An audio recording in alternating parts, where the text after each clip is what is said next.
Et bonjour à tous, bonjour à toutes, bienvenue dans ce nouveau numéro d'Avanti Nissa, le podcast 100% OGC Nice qui revient sur l'actualité, sur les rencontres de l'OGC Nice. Forcément, comme chaque semaine, on est ravis de vous accueillir pour parler un peu de l'actualité qui est chargée. En plus, on va parler, comme chaque semaine, de Christophe Galtier, décidément. Mais ça tombe bien, déjà passe décisif de la presse. On est ravis que cette bonne habitude reprenne. Et puis également, avant-match de Lille-Nice, l'équipe actuelle de Christophe Galtier. Donc on aura l'occasion d'en parler, entre autres choses, avec un supporter lillois qui pourra nous donner son éclairage de l'entraîneur tel qu'il le connaît aujourd'hui, nous qui le suivons de loin, parce que c'est quand même un personnage de la Ligue 1, voilà, qu'est-ce qu'il pourrait apporter à Nice, quelle révolution dans le jeu il a pu faire depuis son arrivée, on se rappelle, pour succéder à Marcelo Bielsa. Pour faire cette émission avec moi, comme d'habitude, n'est-ce pas Cédric? Comment vas-tu? Mais ça va, impeccable, j'espère que vous allez bien aussi, et voilà, prêt pour l'avant-match. Sans enjeu face à Lille, on va dire. Sans enjeu au classement et en Europe, effectivement. Après, bon, un certain... pour eux, il y en a un enjeu, en tout cas. Pour eux, en tout cas, il y en a un, effectivement. Avec nous, il nous honore de sa présence exceptionnelle et ponctuelle, du coup. Voilà, pour ne pas parler de Kasper Dolberg, n'est-ce pas? Salut Brice, comment ça va? Salut, ça va, tranquille. Ouais, j'étais obligé de revenir, il faut cesser avec Dolberg. Tu étais outré du dernier numéro, du coup, je t'ai dit, non, là, il faut que je revienne mettre de l'ordre. Ouais. Ah, mais moi, les podcasts de bandeurs, là, faut arrêter, les gars. Oh là là, la passe décisive, la passe décisive. Le mec, il s'est ségué sur Schneiderlin pendant 6 mois, on n'a rien dit, tu sais, et là, voilà, c'est normal, il faut cesser. Mais il a joué, mais le mec a joué. D'ailleurs, on va en parler, mais en conférence de presse, Christophe Galtier a dit du bien de Dolberg. Je dis ça, je dis rien. Eh bien, on va en parler. En plus, c'est un Marseillais, Allez, moi, Christophe Galtier, donc voilà, tu vas devoir défendre ta race, Brice, du coup, mais voilà. Mais moi, je défends Galtier, je trouve que c'est un très bon entraîneur. Écoutez, pas de souci. Tant qu'on y est, je vous propose de commencer et d'entrer dans le vif du sujet. Donc pourquoi on vous parle de Christophe Galtier, à part que c'est l'entraîneur de l'adversaire du week-end? C'est évidemment parce qu'il y a eu une nouvelle couche. Donc là, c'est Fabrizio Romano, journaliste de Sky Sports, il me semble, Italia, qui assez réputé fiable. En tout cas, c'est pas parmi ceux qui sortent des saucisses toutes les semaines sur le GC Nice, n'est-ce pas, tout au mercato web. Donc qui dit qu'il y a enfin une offre formelle qui est arrivée de la part de l'OGC Nice à l'entraîneur lillois, entraîneur qui serait extrêmement réceptif à cet intérêt et que les négociations auraient commencé avec même de fortes chances d'aboutir rapidement. Donc voilà, quelque chose de très chaud et de très positif pour aller dans le sens des révélations, notamment de l'équipe de ces dernières semaines. On va pas se mentir, on n'a forcément pas le nom du futur entraîneur. On écoute comme tout un chacun les rumeurs qui vont, qui viennent. Celle-là, elle revient quand même depuis un long moment par différents médias sérieux. Il ne s'agit pas de refaire encore une fois le débat sur l'intérêt de l'avenue de Christophe Galtier, mais là, ça semble se concrétiser.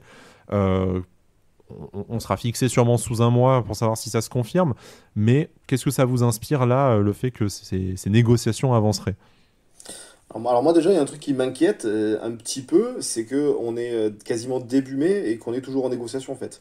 C'est-à-dire qu'on a viré Vira il y a plusieurs mois, on savait très bien au moment de l'arrivée d'Urcia qu'il était là en intérim.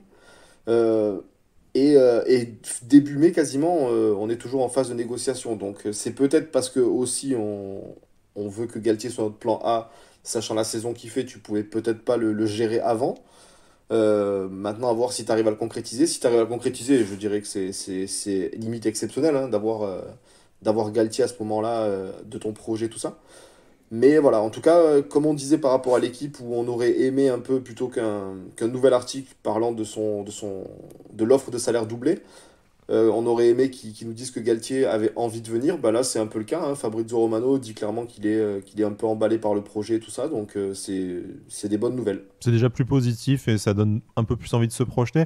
Est-ce que toi, Brice, de ton côté, ça te choque comme Cédric qu'on soit toujours dans l'incertitude par rapport à la venue du prochain entraîneur de l'OGC Nice? Non, parce que ça se prépare, même si ça se prépare bien avant et tout, il y a beaucoup trop d'incertitudes. Déjà par rapport à Nice qui était il y a encore quelques semaines, jouer le maintien l'Europe, jouer le maintien en Europe. Encore avant. Non mais c'est vrai, en soi. Donc ça y joue aussi. Il n'y a pas beaucoup d'entraîneurs qui sont sans contrat et qui peuvent être dans le club de l'OGC Nice, dans la vision de l'OGC Nice aussi. Donc ouais, ça prend du temps. De toute manière, depuis qu'il y a le Covid, etc., je trouve qu'il y a beaucoup de choses qui sont beaucoup plus lents. Les clubs ne se projettent pas comme ils se projetaient avant. Et je trouve ça plutôt normal d'attendre un peu. Et si c'est Galtier, franchement, tant mieux, parce que c'est un entraîneur qui connaît très bien la Ligue 1. Et je pense que pour Nice, avant d'aller attaquer les grands d'Europe ou ne serait-ce que la Coupe d'Europe, etc., c'est bien de faire plusieurs fois le top 5, le top 5 en France. Donc, ils prennent leur temps. Il est encore avec Lille. Bon, ben voilà, il faudra attendre fin mai. Mais je pense que de son côté, il doit quand même travailler. Il doit avoir une équipe qui travaille pour. Comme on le disait dans des précédentes émissions, Cédric, au final, c'est le choix. Est-ce que c'est pas le choix le plus sûr de prendre Christophe Galtier, dans le sens où il va t'assurer normalement, et bon, c'est toujours si le projet sportif suit, hein, forcément, mais il y a de fortes chances qu'il t'assure cette pérennité dans le top 5, dans le top 6 de la Ligue 1, comme il a su le faire avec Lille et même auparavant avec Saint-Etienne. Une petite expérience sur la scène européenne malgré tout, si jamais il t'y renvoie. Il a quand même joué de nombreuses campagnes avec ces deux clubs, même s'il n'y a jamais eu de résultats non plus exceptionnels. Mais voilà, est-ce que c'est l'ambition tout en ayant une certaine sécurité? Est-ce que c'est pas au final ce qu'on attendait pour être rassuré après un pari Patrick Vieira qui n'a pas fonctionné? Bah déjà, pour moi, si tu vas chercher Galtier, que ça se concrétise, sachant que voilà, il va peut-être finir champion de France, voire dans les 3 premiers et en Ligue des Champions, que tu C'est un arrives à le sacré message débaucher que de t'envoies. Lille. Déjà, c'est un sacré message, exactement. Et surtout en lui donnant, si le salaire est confirmé aussi, un chiffre de 360 000 euros mensuels, je pense que t'es clairement en train de passer un cap en te disant, là, on n'est pas parti pour une saison de transition. C'est-à-dire que tu prends un mec comme Galtier, qui va sortir d'une saison exceptionnelle et qui est actuellement peut-être le meilleur entraîneur de Ligue 1, en lui donnant un salaire que tu n'as jamais donné à personne, presque même jamais à un joueur, hein, à part peut-être à Ballot ou quoi. Donc voilà, pour moi, clairement, tu passes un cap et tu ne pars pas sur une saison de transition, du moins. Donc il va falloir que ça suive au niveau sportif. Mais j'imagine que si tu arrives à débaucher un mec comme Galtier en finissant entre la 8 et la 10e place, c'est que tu lui as vendu un projet où le sportif devrait suivre. Parce que je suis pas sûr qu'après une saison pareille et les potentielles demandes qui pourrait avoir autre que Nice, il viendrait ici sans réelle garantie sportive. Brice, d'un point de vue extérieur, toi, faire le passage de Lille, peut-être futur champion, et en tout cas qui a des très fortes chances d'être qualifié en Ligue des Champions, en tout cas la saison prochaine, certainement à minima en barrage, hein, d'ailleurs, mais bon, avec de fortes chances même aller en phase de poule directement. Passer à Nice qui n'a pas de Coupe d'Europe, qu'est-ce que ça te dit? Et en plus, voilà, c'est pas un entraîneur qui se retrouve en fin de contrat dont le club ne lui propose pas la prolongation. Ça veut dire que le projet niçois aujourd'hui, malgré l'absence de Coupe d'Europe, est quand même plus solide que le projet lillois. Donc projet qui va consister en beaucoup de ventes suite à la vente du club déjà et au remboursement de la dette. Mais comme le disait Cédric, en fait c'est un message très très fort envoyé sur le sérieux du projet Ineos. Ah, totalement. Totalement. Déjà, tu parlais vite fait là, du projet lillois. Le projet lillois, il a pris un sacré coup dans l'aile. On verra avec notre invité lillois. Mais comme tu dis, le rachat, il n'y a plus Campos. Ça fait déjà 3 ans, je crois, qu'il est là-bas. Donc c'est peut-être, il se voyait à court moyen terme avec Lille et peut-être qu'il sent que le message passe plus peut-être avec ses équipes ou quoi. Donc il a besoin de changer. Il y a ça déjà qui joue.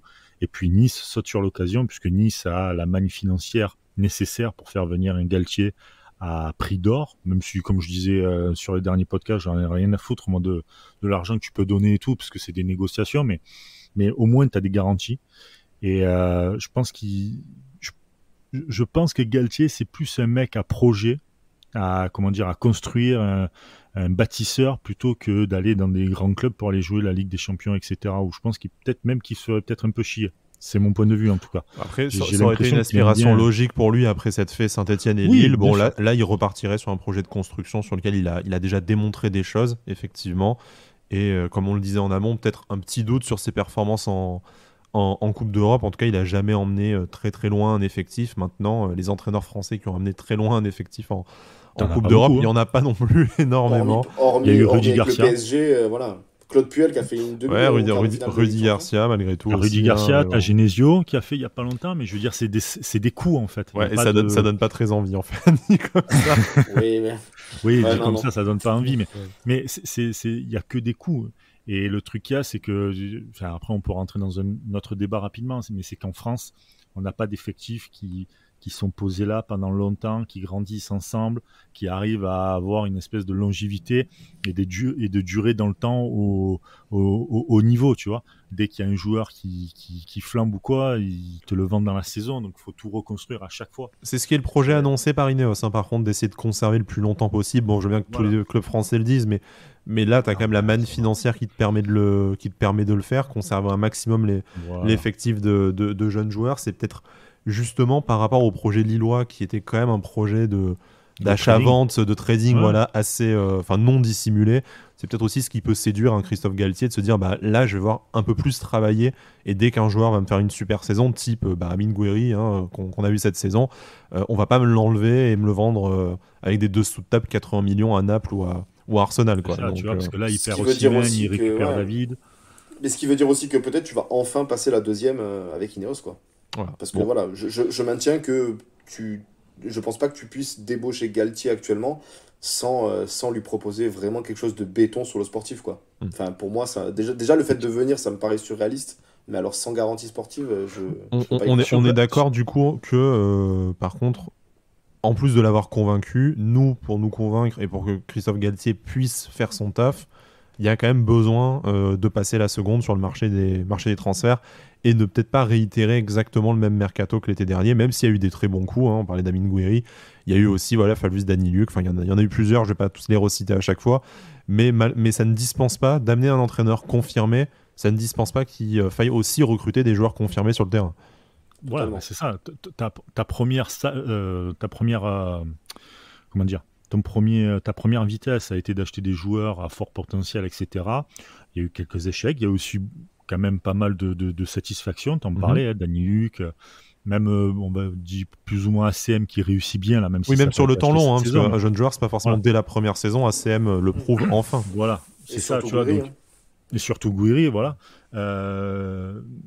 Et puis là, ça va être, t'as vu tes manques, tu vas essayer de combler. Galtier est un entraîneur de Ligue 1 avec beaucoup d'expérience. Je pense qu'il sait les joueurs qu'il peut récupérer en Ligue 1, et je pense qu'il y en a beaucoup qui pourraient apporter beaucoup de bien à l'OGC Nice, ne serait-ce qu'en Ligue 1 avec un bon niveau.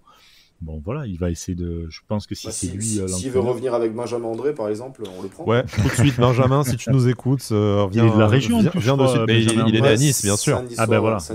C'est bien pour ça qu'on dit ça. Hein. Exactement. Oui, j'imagine. Mais tu vois, voilà, il y a ça. Et puis, après, il y a juste un truc. Galtier, imagine-toi, il veut partir de Lille. Il veut partir à l'étranger. Sincèrement, aujourd'hui, quel club top 10, top 15 va prendre un Galtier ? Il y avait les rumeurs à Naples, hein, Après, tu peux, quitte à repartir d'un échelon en dessous, parce que Nice est par rapport à Lille à l'heure actuelle, sans la Coupe d'Europe, tu peux aussi dire, dans ce cas-là, je repars peut-être un échelon en dessous dans un club qualifié / qualifiable en Coupe d'Europe, mais dans un championnat étranger, parce que je sors de beaucoup d'années en France. 360 000 euros aussi. À l'étranger, je pense que son salaire, il trouve facilement l'équivalent. Je sais pas. Oui, mais peut-être pas dans un projet. Tu vois, par exemple, petite passe D, Fonseca qui refuse plus ou moins. Ah oui, magnifique. À la Schneiderlin. Pour Dolberg d'ailleurs, au passage. Oh, merci. Putain, je vais couper. Non, mais Fonseca qui refuse, d'après ce qu'on a pu lire, qui refuse donc l'OGC Nice par rapport à des offres de Première Ligue. Franchement, tu vas jouer à Burnley ou tu vas jouer dans des clubs de seconde zone. Enfin, il faut arrêter. Le Big Five anglais, il va pas bouger. Hein. Arteta, Guardiola, il y a qui d'autre ? Il y a que à Tottenham qui cherche quelqu'un. Hein. À Tottenham, il cherche quelqu'un. Oui, voilà, mais ils ont déjà une liste de candidats qui est peut-être un pédigré un peu au-dessus. En tout cas, la concurrence, même s'il est ciblé, la concurrence va être vachement rude. Quoi. On va pas te le promettre. Ça reste Tottenham. Tu vas quitter ton championnat. Je parle pour Galtier. Tu vas quitter ton championnat pour aller dans une équipe moyenne. Alors certes, avec des putains de moyens monumentaux, mais en face de toi, devant toi, t'en as qui ont 10 fois plus. Donc tu vas choisir entre le Napoli et Nice. Tu vois, mais bon, si l'offre du Napoli arrive réellement et que le projet le convainc. Là, j'avoue que je parlais pour la Première Ligue. Mais même pour la Serie A, Naples. c'est pas. C'est l'OGC Nice encore. Concentre-toi quand même. Quoi. Enfin, je veux bien, Oui, je veux bien que le projet annoncé soit ambitieux, mais enfin, Pose cette bière. Ouais, pose cette bière. Quoi. Si Naples arrive et te dit on vous veut comme entraîneur, je vais pas dire. Je sais pas. Après, Après, les relations avec les relations avec le président sont pas les mêmes. Quoi. Sur FM, moi j'y vais tout de suite. Il n'y a pas de souci. Par contre, dans la vraie vie, il n'y a pas longtemps, le président il a pété son câble, il a voulu vendre la moitié de l'équipe. De Laurentiis, c'est un déjà, président un peu plus compliqué que Jean-Pierre River. Bien sûr. Tu vois non, mais déjà, il y a ça. Rêver, puis, Naples, non, mais puis Galtier, je pense qu'il voit très bien quand même. Alors, on a critiqué l'équipe cette année à raison parce que ça n'a pas du tout marché, tout ça. Mais je pense qu'il voit quand même le potentiel de notre effectif actuel. Que sûrement, potentiel de ouf. en rajoutant 2-3 joueurs cadres, quitte à mettre 20 millions par joueur, hein, vraiment, en mettant un peu les moyens et en amenant 3 Tu vas sublimer le reste, ouais.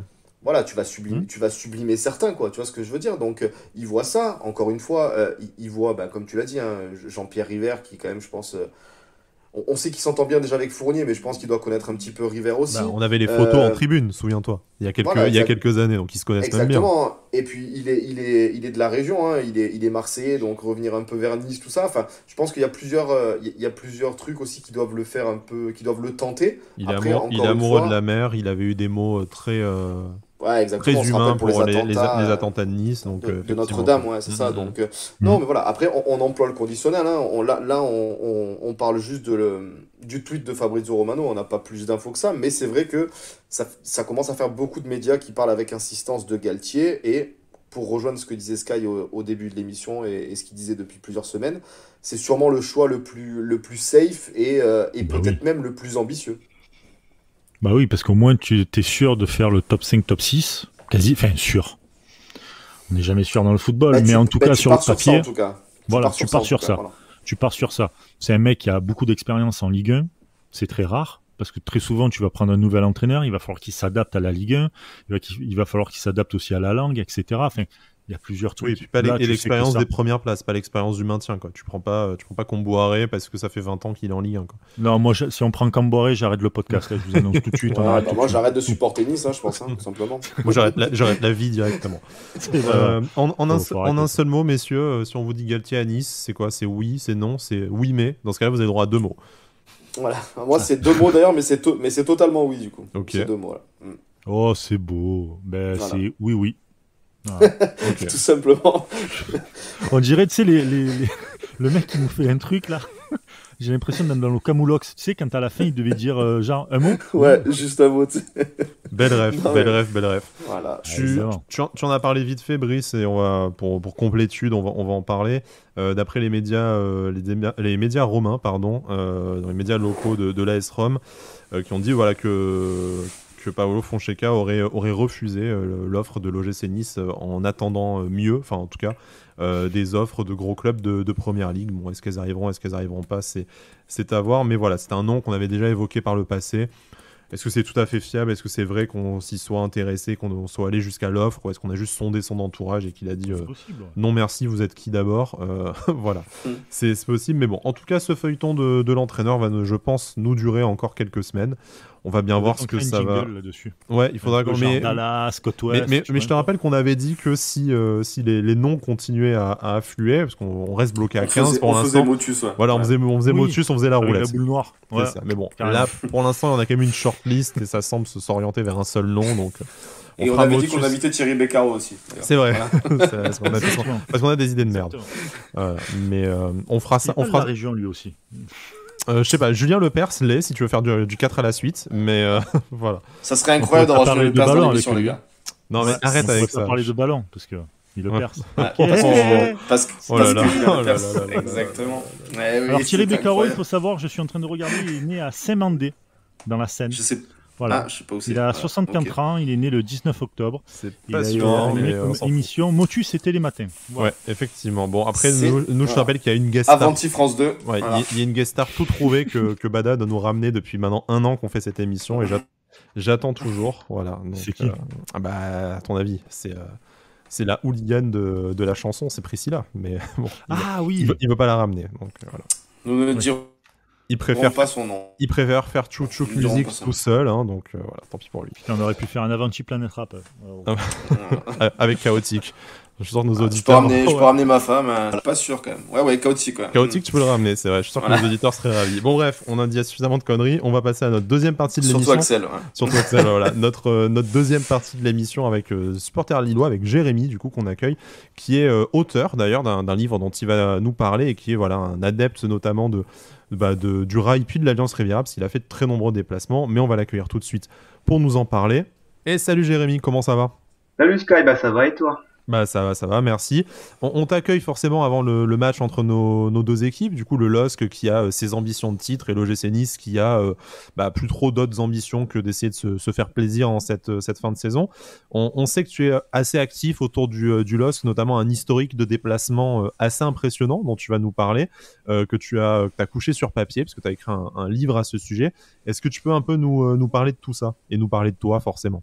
Disons que pour parler un petit peu de ce livre et de moi-même, moi je suis un supporter du LOSC depuis 2002, mais je suis, je sais pas, enfin je vais un peu partout pour supporter le LOSC depuis 2009, donc effectivement je me suis rendu de nombreuses fois à Nice, notamment pour les Nice League puis les Monaco Lille. Donc l'idée d'écrire un livre m'est venue après une centaine de déplacements, puis surtout à une période de ma vie où c'était assez compliqué sur le plan personnel, et c'est de là que je me suis dit que l'idée d'écrire un livre était une bonne chose pour me remettre d'aplomb. Est-ce que du coup plus d'une centaine de déplacements, comme tu dis, nombreux qui t'ont conduit à Nice, et ça on en parlera parce qu'il y a eu quelques matchs quand même historiques entre Nice et le LOSC, notamment cette demi-finale de Coupe de France, l'année où vous faites le doublé, avec un stade du Rail qui était plein. Je crois d'ailleurs que c'était ton premier déplacement à Nice. Mais Tout à fait, oui. Voilà, comment on vient à... alors, tu nous parleras assez naturellement après de comment on en vient à écrire le livre, et est-ce que tu avais un carnet de bord, tout ça, machin. Mais en fait, comment on en vient à organiser sa vie autour d'un club, et d'une façon quand même assez intense, puisque tu as un rythme de déplacement assez important, partout en France, en Europe aussi, à la faveur des épopées européennes du LOSC. Je lisais ton livre avant de préparer l'émission, y compris des moments où tu avais des matchs en semaine en Allemagne, et après tu devais organiser ta venue sur la Côte d'Azur sans forcément repasser par chez toi, tout ça. Comment on en vient à tout ça? Disons que moi j'ai organisé, tout dépend des passements, hein. Des fois ça se fait vraiment longtemps à l'avance, et des fois ça se fait vraiment, je dirais pas sur un coup de tête, mais après c'est vrai que des fois en fonction des programmations des matchs, on n'a pas forcément beaucoup de délai pour préparer les dépassements, donc des fois les, les disponibilités sont assez limitées, donc des fois on est obligé de faire ça assez rapidement. Est-ce que du coup tu peux nous parler un peu plus dans ton livre, comment c'est venu cette idée, comment est-ce que tu as pu te souvenir, compiler toutes ces informations-là, et après on parlera un peu de tes meilleurs et moins bons souvenirs en déplacement, notamment à Nice, mais voilà, là t'en es à plus. Et encore, il me semble que ton livre s'arrête quand même il y a quelques saisons, donc aujourd'hui, à combien de déplacements tu en es? Est-ce que tu continues à tout noter avec autant de précision? Parce que bon, on verra après, mais c'est vraiment extrêmement documenté sur le chemin, tes rencontres surtout, et je pense que c'est le plus enrichissant dans le livre, c'est toutes les personnes que tu as pu croiser sur la route, ta seconde famille, du coup ta tribune, ton groupe d'ultra, et tous les gens que tu as pu voir un peu partout en France.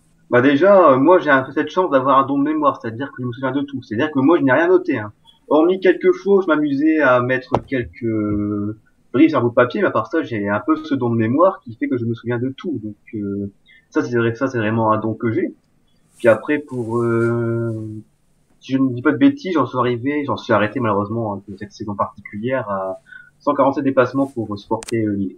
Est-ce que tu peux nous parler du coup des déplacements à Nice par exemple? Donc tu as commencé par le rail plein, ce qui était exceptionnel à l'époque d'ailleurs, et cette demi-finale, et du coup la saison qui vous mène au doublé. Mais après il y a eu le changement de stade, il y a eu pas mal de rencontres, d'amitiés. On connaît l'amitié entre les DVE et la BSN évidemment, mais voilà, toutes les amitiés aussi dans l'ombre, tout ce je sais que tu as été accueilli chez l'habitant, pas mal de restos dans le Vieux-Nice, la prom, de belles rencontres. C'est quoi ta relation aujourd'hui avec les Niçois? Est-ce que c'est vraiment une relation privilégiée par rapport à d'autres groupes de supporters, ou est-ce que tu as autant d'histoires avec d'autres clubs? Non, c'est vrai qu'il y a qu'avec Nice que j'ai vraiment une bonne entente. C'est vrai que c'est un des rares clubs où j'ai vraiment été bien accueilli dans la ville, où il n'y avait pas ce stress d'être dans une ville adverse. Donc non, c'est vrai que c'est particulier d'être à Nice. On se sent à l'aise, tout ça, puis un très bon souvenir.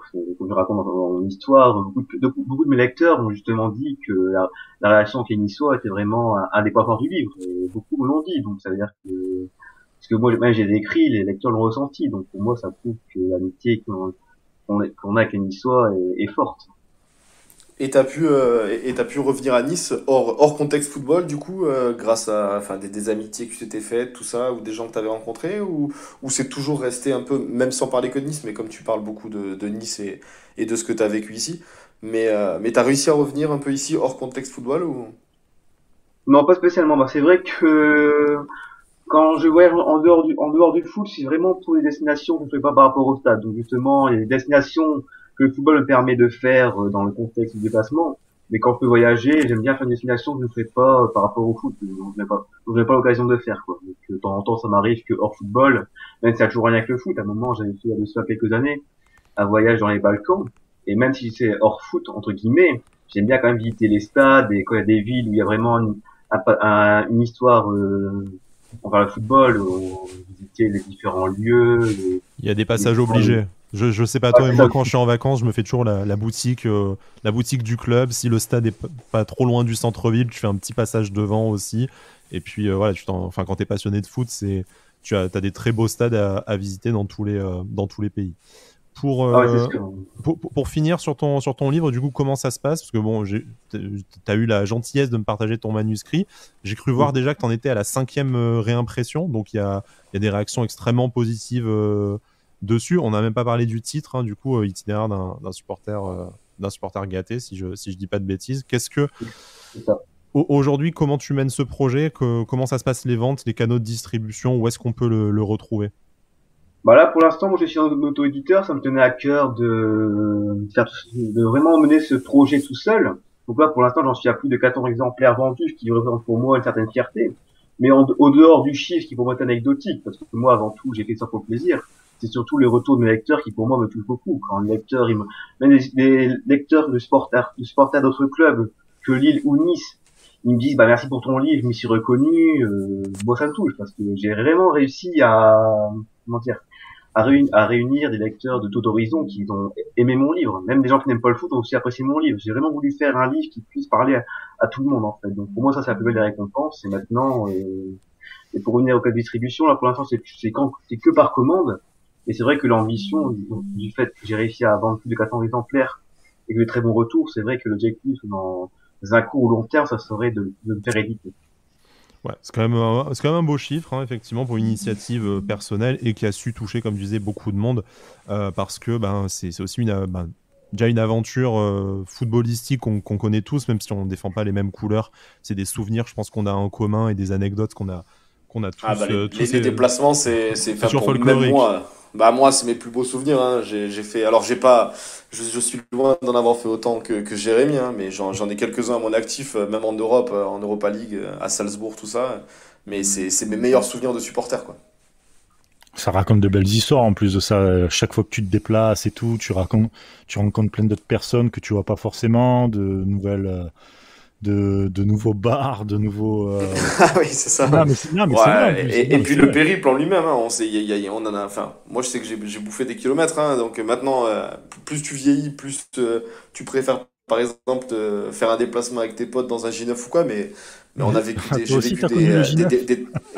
voilà, c'est ça, des déplacements en bus avec la BSN. Voilà, voilà, c'est ça. Mais moi j'ai fait Valenciennes, Sochaux en bus, comment te dire quoi. J'ai cru qu'on n'arriverait jamais, tu vois. Oh là là. Ah, l'enfer. Hein. Moi, de l'enfer, bah, c'est Brest. Brest en bus, que Lille-Brest, c'est comme si on allait presque à Nice, c'est un temps de route. Hein. C'est vraiment l'esprit de la Bretagne, c'est très loin, Brest. Ah bah ouais, Ah c'est ouais, le Finistère. c'est- Brest en bus, faut le faire, puis bon. Bon, je vais pas en dire plus pour ne pas gâcher le plaisir, mais le déplacement à Brest, pour moi, je suis assez folklorique. Je n'en dis pas plus. Si jamais Sky l'a lu, j'invite à lire ce déplacement. C'était en 2013. Voilà, Les le rois teasing. du teasing, oh là là là là. Vous êtes obligé maintenant d'aller lire le livre de Jérémy, effectivement. Ah bah ouais, faut inciter. Ah ouais, t'as raison. On va se concentrer sur la saison maintenant, sur l'actualité un peu du LOSC, qui est en position très favorable pour le titre, en tout cas qui est déjà en position quasiment assurée de terminer sur le podium. Est-ce que c'était espéré en fait déjà en début de saison? Est-ce que vous vous attendiez à réitérer une saison d'une telle qualité? Bah moi je pense que oui, parce que même si là ils sont partis depuis le temps, mais pour moi un homme comme Luis Campos, c'est vraiment quelqu'un qui sentait le foot, il a quand même fait des recrues extraordinaires. En plus, notamment Burak Yılmaz, qui fait une saison extraordinaire.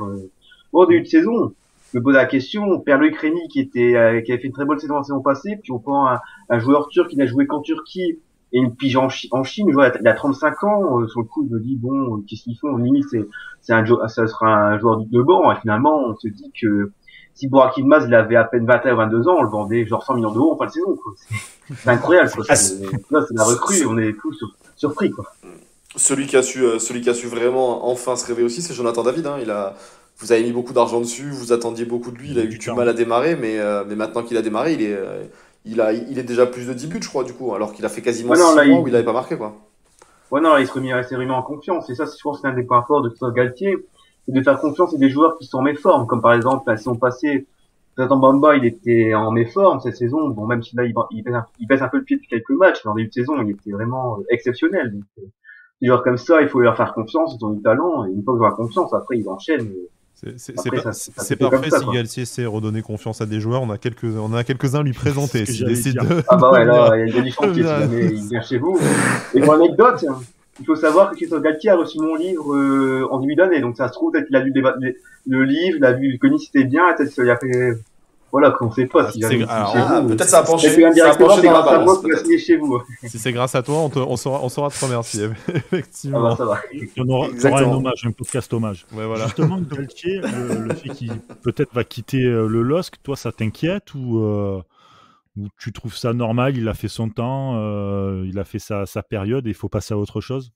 Bah après, ce serait dommage qu'il parte, bien entendu, mais là, du fait que maintenant il y a une nouvelle direction, après il y a toujours, voilà, dans chaque club, il y a des choses en interne, je pense que le départ de Joao Lopez, comme poste tout ça au mois de janvier, a fait évoluer certaines choses. Déjà, une chose qui est bien pour nous, c'est que on va revenir sur la formation qui avait été délaissée depuis maintenant quelques saisons, l'arrivée de Joao Lopez, qui veut surtout faire du trading de joueurs. Maintenant, là, il y a le retour de Jean-Michel Van Damme, qui est un homme fort du club, et qui, lui, souhaite justement remettre en avant-première la formation lilloise. Il faut savoir qu'on a quand même formé des joueurs comme Eden Hazard, Benjamin Pavard, Yoann Cabaye, Debuchy, enfin bref, on a quand même formé de très bons joueurs à Lille, et il faut quand même garder ce vivier.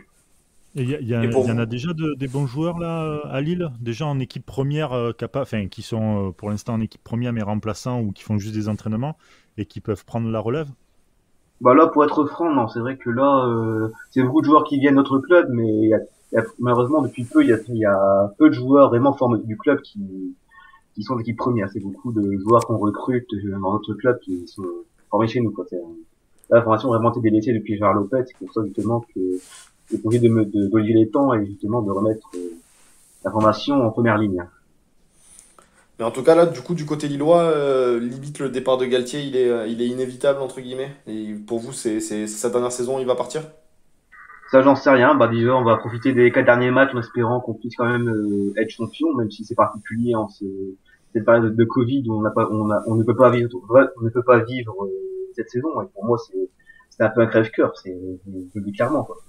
Ouais, comment on vit le fait de pouvoir être champion mais de ne pas avoir pu aller au stade? Est-ce qu'on est malgré tout content parce que à la peine de ne pas pouvoir aller au stade, il y a quand même une réussite sportive et une certaine joie?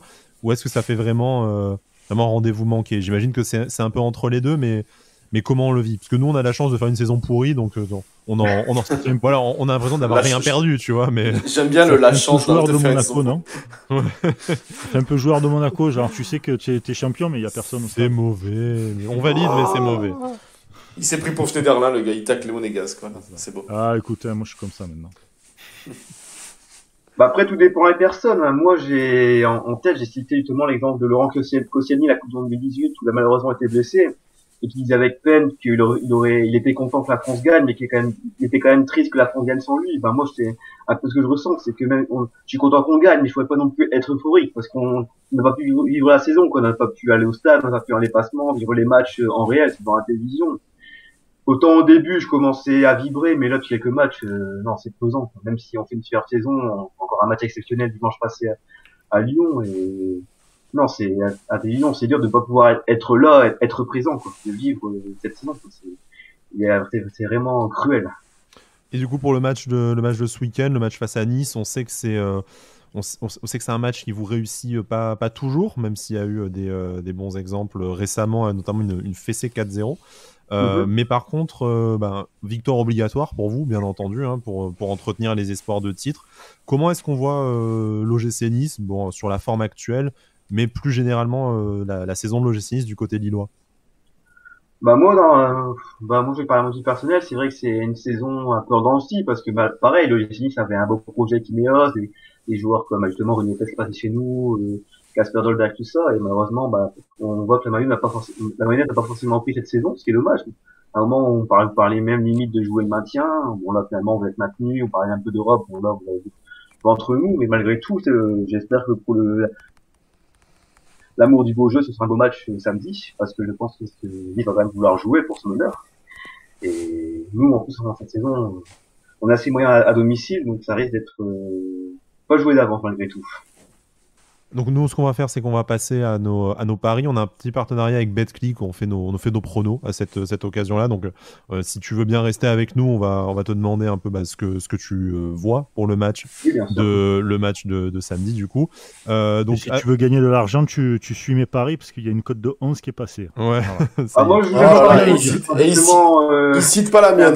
Il cite pas la mienne avec Boudaoui. Quel respect, quoi. Quel respect, le boulard des types. Bon, on nous a fait remarquer on a fait remarquer quand même qu'on était des sacrés chats noirs, parce qu'en général, il se plaçait l'inverse de ce qu'on pouvait pronostiquer. Du coup, personne n'a mis la victoire de Nice, dans l'espoir peut-être d'avoir une petite surprise.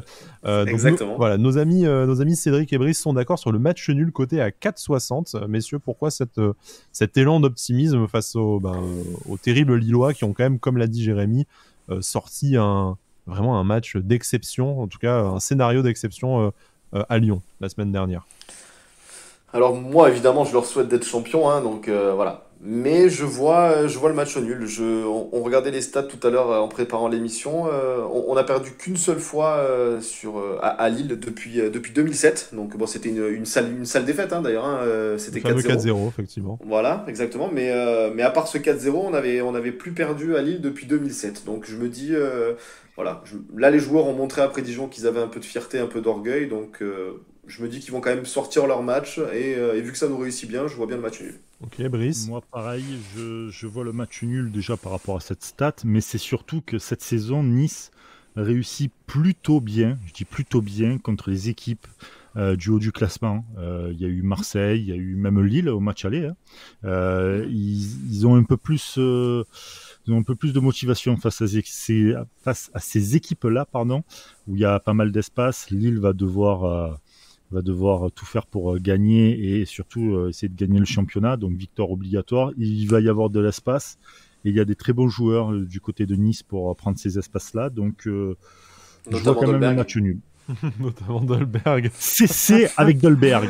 Voilà, vous l'aurez compris, hein, du coup, le bet de Bada après pour le buteur. Moi, je fais le chat noir. Hein. Lille à 1,43, parce que je vois quand même pas trop, même si on a fait un bon match face à Montpellier, comment on peut venir à bout de cette équipe lilloise qui est à fond lancée vers son objectif de titre. Est-ce que tu es confiant, toi, Jérémy, pour ce match? Est-ce que tu as une victoire des tiens? Pour moi, ça va être un match assez quand même serré. Hein. Moi, je vois une victoire 2-1, ce sera pas un match où on va largement dominer, parce que là, le match à domicile, on est vraiment moyen. Je veux dire, on a perdu contre Nîmes, on était en échec par Montpellier, Brest, Strasbourg, donc et malgré tout, on gagne à l'extérieur contre nos concurrents. Donc, je pense que c'est un match assez serré, on va quand même gagner, mais vraiment le justesse. Ça sera pas un match où on va gagner un large score. Après, je me trompe, hein. Pour moi, ça va être un match assez serré quand même. Ok. Nous, pour les buteurs, on est parti un peu sur les hommes en forme du moment. Moi, sans originalité, c'est Burak Yilmaz à 2,06, forcément, pour toutes les raisons qu'on a citées précédemment. Bada, vous aurez compris, c'est du Dolberg à 80. Mais est-ce que c'est vraiment un prono ou est-ce que c'est juste pour faire chier Brice et le punir de son absence de la dernière fois? C'est vraiment un prono. Après sa belle passe décisive, il va marquer. Et je tease mon fun bet. Vous allez voir comment il va marquer. Très bien. Brice, toi, tu es sur Alexis Claude Maurice, l'autre homme en forme, qui nous a donné une très belle interview d'ailleurs aujourd'hui dans l'équipe, si je me souviens bien, qui a enfin simplifié son jeu et qui est l'homme du match, de toute façon, la semaine dernière face à Montpellier. C'est coté à 5-10. 5-10, voilà, je pense que c'est le joueur de la deuxième partie de saison, je trouve, pour moi, qui s'est vraiment révélé. On a vu un autre joueur. Ça serait bien de terminer sur une belle note. Il peut être potentiellement pris pour les JO aussi, donc il a peut-être des coups à jouer. Et aussi, j'ai encore un championnat MPG à aller gagner contre Raphaël Chader et Ben, et je veux les foudroyer. Voilà, tout simplement. Tout simplement. Jérémy, si est-ce que tu veux un buteur en particulier, donc à part l'inévitable Burak Yılmaz, d'où pourrait venir le danger côté lillois? Moi, je vois en fait un but de Bamba, parce qu'il a pu marquer depuis un bout de temps, puis je me dis ça peut être son match. Et qu'on relance bien en général les gens en échec, donc c'est bien. Et vu que on a aussi notre capitaine qui j'espère va prolonger prochainement et qui sur le coup de t'arrêter est bon de la tête, je vois aussi le but de la victoire signé José Font. Donc voilà, on verra bien si mes prémonitions seront exactes. Très bien. Nous ensuite, pour notre troisième pari, on a un fun bet, c'est une cote supérieure à 3. Bon, il y a eu différents niveaux d'enflammade. Voilà, Cédric, tu teasais ton fun bet, mais bizarrement, c'est toi qui as la plus petite quand même, cote, bien entendu. Donc c'est le but de Dolberg, mais comment la petite cote, précise. Ouais, t'inquiète pas. Sur penalty, voilà la cote, but de Dolberg sur penalty, coté à 9. Voilà, je sais que on sait que s'il y a un penalty, ça sera pour lui, donc je me dis, je sens bien un petit penalty là sur ce match et transformé par Dolberg. Voilà. Pour moi, de mon côté, c'est le score exact 3-1, donc comme face à Montpellier, mais dans le sens inverse, côté à 10, donc le 3-1 pour Lille, parce que je vois bien les deux équipes marquées de toute façon. Ça, je pense que c'est assuré qu'on est quand même rarement sur du clean sheet, sauf à Dijon, mais voilà. Et par contre, du coup, Brice vampirise totalement les paris, parce qu'il mixe en fait mon pari buteur et le pari score de Cédric, donc c'est Burak Yılmaz et match nul. C'est le mien aussi. Hein. C'est la grosse cote du jour. Non, t'es un voleur, c'est tout. C'est la grosse cote du jour à 20. Pardon. Donc on va voir si cette cote-là passe. Est-ce que tu aurais un petit coup de folie de ton côté, Jérémy? Non, pas spécialement. J'ai resté sur mon score de 2-1 avec les buteurs Libois, Sonné, Signé, Bamba et Fonté. Puis pour Nice, allez, pour Repati, on va dire Brune Lopez s'il joue. D'accord. Bon, le score exact de 2-1 pour Lille, c'est quand même à côté à 7, donc ça passe dans notre plus de 3. On va rester là-dessus, il n'y a pas de souci. Jérémy, du coup, merci d'avoir fait cette émission avec nous. Merci d'être venu parler de ton livre, Itinéraire d'un supporter gâté. Merci à vous. Voilà, de toute façon, on te mentionnera sur la publication de notre émission et comment retrouver ton livre à la commande pour ceux que ça peut intéresser. On souhaite la meilleure fin de saison possible au LOSC. On n'est pas rentré dans le débat qui a agité les réseaux sociaux et qui a eu donné à quelques clashs sur faut-il laisser Lille gagner pour le titre ou pas. Voilà, on rentre pas là-dedans. Non, il faut que Lille aille chercher son titre, comme ils ont su faire toute la saison, aller chercher les victoires. La voix de la sagesse vient donc de Brice. Non, mais c'est vrai. Comme quoi tout arrive décidément. Voilà. Avec honneur. Voilà, avec honneur et proprement la meilleure fin de saison possible au LOSC. On se souhaite aussi une bonne fin de saison, en tout cas la moins douloureuse possible, parce qu'il n'y a pas plus d'enjeux que ça. Une petite 8e place, allez. Voilà, la petite 8e place. Non, il faut pas sur les bonnes bases la saison prochaine, quoi. Exactement. Il est le plus haut possible. Et surtout qu'on sache rapidement qui est notre futur entraîneur, fût-il Christophe Galtier ou un autre. Messieurs, merci d'avoir accompagné dans cette émission, je ne relève même pas. On se retrouve du coup lundi prochain pour faire l'après-match de ce LOSC Nice que l'on retrouve samedi soir. D'ici là, portez-vous bien et Issa Nissa.